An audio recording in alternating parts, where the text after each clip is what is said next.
Olá, alunos do segundo ano. Eu estou gravando esse vídeo para a gente continuar a matéria da semana 2 do PET 1, que é a função do primeiro grau, ok?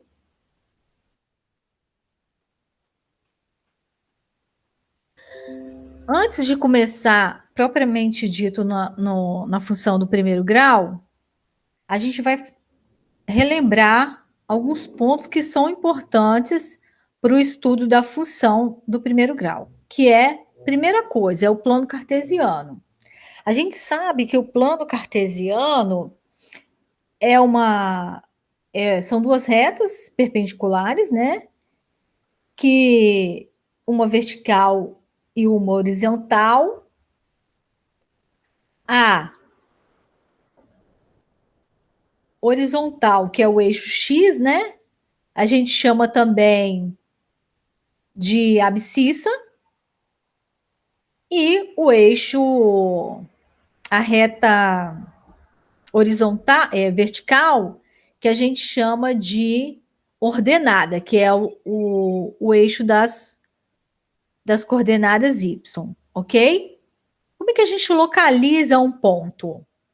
Para a gente localizar um ponto em um plano cartesiano, primeiro a gente vai localizar o ponto X, que chama no eixo das abscissas, que é no eixo X. Em seguida, a gente vai achar o número do par ordenado do y, né? E vai achar no eixo das ordenadas, que é o eixo y. E vamos fazer perpendiculares a esses eixos, e onde elas se encontrarem vai ser o ponto que a gente deseja. Bom, vamos lá. Aqui tem uns exemplos. Por exemplo, eu tenho o ponto A, quero construir, né, o ponto A, que tem coordenadas 3 e 4. Então, o x vale 3 e o y vale 4, ok? Então, vamos lá. Então, eu marquei 3 aqui no eixo X, que é o eixo das abscissas, e vou marcar 4 aqui no eixo das ordenadas, que é o eixo Y. E vou fazer uma reta perpendicular aqui ao 4 e uma reta perpendicular ao 3, né, o eixo X. No encontro é o meu ponto que eu desejo, no caso aqui, de coordenadas 3 e 4, ok? No ponto B, que tem coordenadas 2 e menos 3. Então, o x é 2 e o y é menos 3. Aí eu vou vir aqui no eixo x, desculpa, e vou marcar o 2, localizar o 2. E vou no eixo y localizar o menos 3. Aqui no caso, menos 3. E vou fazer aqui as perpendiculares. No ponto de encontro dessas perpendiculares, vai se localizar o ponto que a gente deseja de coordenadas 2 e menos 3. Ok? Eu posso dizer também que eu vou fazer uma reta paralela ao y, vou fazer uma paralela ao eixo x, também posso dizer isso, tá? Bom, vamos construir o ponto C. O ponto C tem coordenadas menos 2 e 3. O menos 2 aqui no x e o 3 no y. Então, vamos lá. Menos 2 no x, tá aqui, né? Localizei. E o 3 no y, no eixo y, localizei. Vou fazer as retas aqui, né? Os pontilhados e vou achar o ponto C. Ponto D, coordenadas menos 5 e menos 2. Então, o x, vou localizar o menos 5 no eixo x e o menos 2 no eixo y. Então, vamos lá. X aqui, localizei o menos 5 e localizei o menos 2. E vou fazer as perpendiculares no ponto de encontro aqui. Se encontra o ponto D de coordenadas menos 5 e menos 3, ok? Bom, então, o que é uma função polinomial do primeiro grau? A gente pode chamar de também, né, essa função de função afim. Qual a característica dessa função? Ela é uma função que tem domínio nos reais e contradomínio nos reais, ok? E ela é dada por uma lei. Essa lei é f de x igual a x mais b. Quem é o azinho? Esse a aqui que fica junto do x. Ele é o coeficiente angular. E o que ele não pode ser para que exista a função, para que exista a função do primeiro grau? Ele obrigatoriamente ele tem que ser diferente de zero. Então, só existe a função polinomial do primeiro grau, ou função afim, vou colocar a função afim que fica mais fácil. Se o A, nessa lei de formação, quando o A é diferente de zero, ok? O B pode ser zero? Pode, ok? Não tem problema. O A aqui não pode ser zero, porque se A for zero, eu multiplicar por X, eu só vou ter B. Então, não é possível, ok? Então, lembrando também que A e B são números reais, dentro do conjunto dos números reais. Então ela é do tipo f de x, né, da forma f de x ax mais b. Por que ela é chamada de função polinomial do primeiro grau? Por quê? Porque o x aqui, ó, que é a variável dela, é elevada a 1. Quando a gente tem x elevado a 2, a gente tem uma função do segundo grau. X elevado a 3, uma função do terceiro grau. Ok?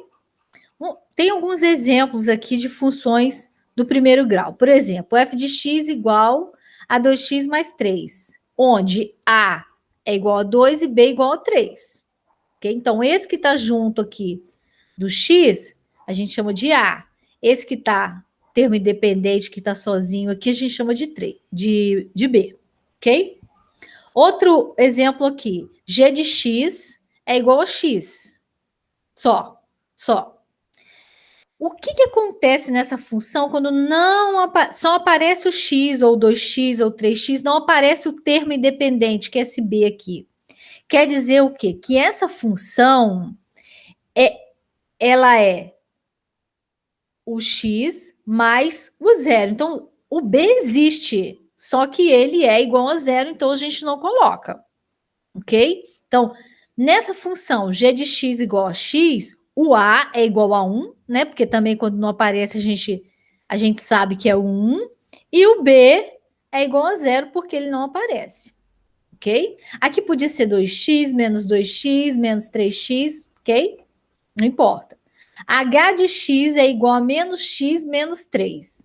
Quem é o a? Não é o que está junto do x? Então, é o menos 1. E quem é o B? É o que está sozinho? Menos 3, ok?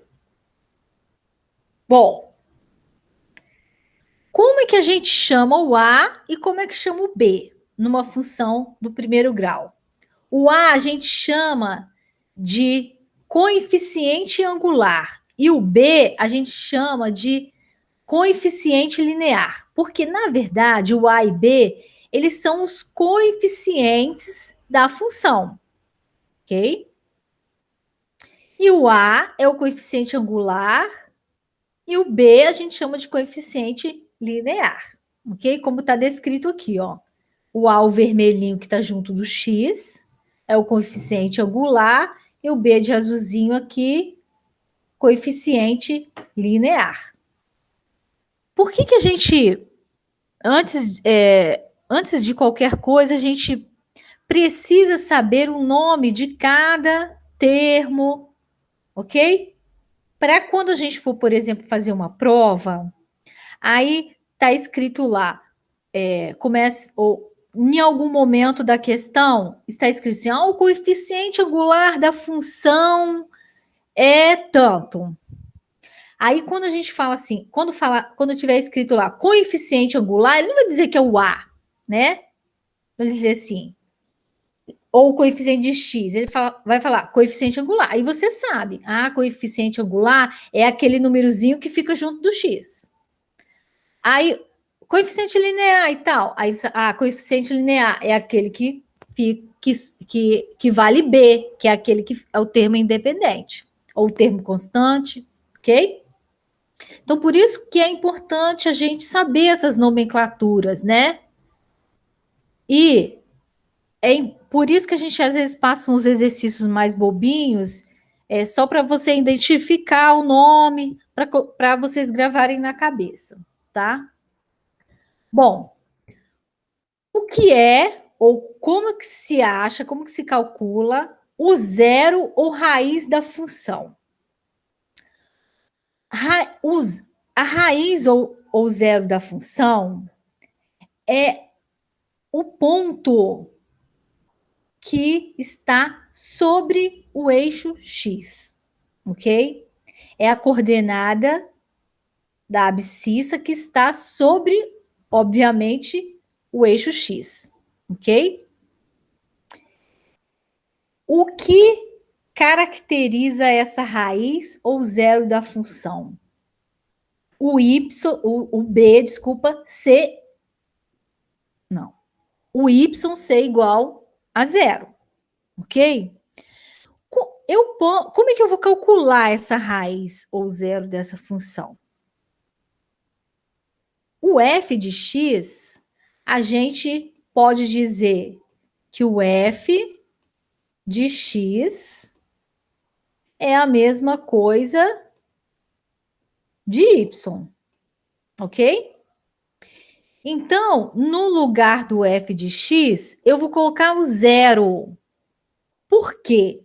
Que anteriormente eu tinha dito já que a raiz ou zero da função do primeiro grau é aquele ponto onde a gente tem o par ordenado, onde o x é a raiz e o y é zero, tá? Então vamos lá. Como é que eu vou calcular? Eu tenho f de x igual a 2x menos 5. Então, eu posso dizer que posso escrever que essa função. Peraí, deixa eu apagar aqui que eu fiz bobagem. Eu posso dizer que essa função pode ser escrita assim, ó, y é igual a 2x menos 5. Desculpa, gente, é porque o mouse é difícil de escrever. Então, posso dizer, substituir no lugar de f de x, y, continuar, é igual a 2x menos 5, ok? Então, vai ficar como? 2x menos 5 igual a zero. Só troquei aqui. No lugar do y, eu pus o zero. Aí, faço a equaçãozinha do segundo grau, do primeiro grau, passo o menos 5, que está menos 5 antes da igualdade, para depois da igualdade 5, isolo o valor de x, porque é o x que eu quero calcular, porque a gente já sabe que o y vale zero, né? A raiz e o zero da função é sempre quando y vale zero, ok? Isso que vocês precisam colocar na cabeça. A raiz ou zero da função do primeiro grau é quando y vale zero. Então, se eu já sei que o y vale zero e o meu par ordenado, que é um ponto, é x e y, eu preciso calcular o x, ok? Então, substitui. Então, que conclusão que nós chegamos? Que o x é igual a 5 sobre 2. Trouxe o 2 para... Aqui, como é que vai ficar? Mais para frente a gente vai saber como é que a gente vai construir esse gráfico, né? Que é o gráfico da função do primeiro grau. Então, eu marquei esse pontinho aqui, ó, sobre o eixo x, que é o 5 sobre 2. Por enquanto, até aqui é o que a gente vai fazer, ok? Um abraço a todos. eu vou continuar com essa matéria em outro vídeo para não ficar muito grande. Um abraço a todos.